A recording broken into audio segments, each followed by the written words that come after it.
This ergonomic foldable Bluetooth keyboard was sent to me as a gift, and in this video I'm unboxing it, setting it up, and connecting it to my laptop using Bluetooth.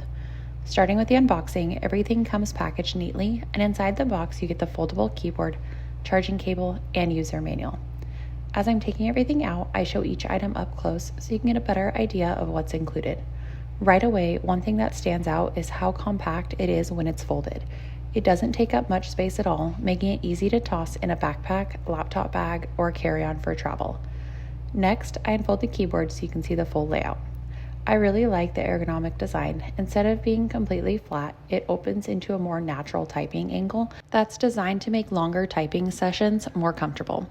After showing the keyboard itself, I move into the setup process.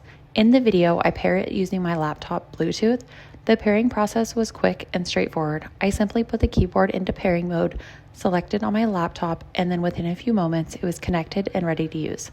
Once connected, I demonstrate typing on it so you can see that everything is working properly. The keys have a nice layout, and despite the keyboard being portable, it still feels comfortable to type on. According to the manufacturer, this keyboard can connect to up to 3 devices using dual mode connectivity, including Bluetooth for 2 devices and a 2.4 GHz wireless connection for another compatible device. It also supports Windows, iOS, and Android, making it a versatile option if you switch between different devices throughout the day. Overall, I think this is a great option for anyone who needs a portable keyboard. Between the foldable design, ergonomic layout, Bluetooth connectivity, ability to pair with up to 3 devices, and compact size, it's easy to take with you whether you're traveling, working remotely, or just looking for a keyboard that doesn't take up much desk space.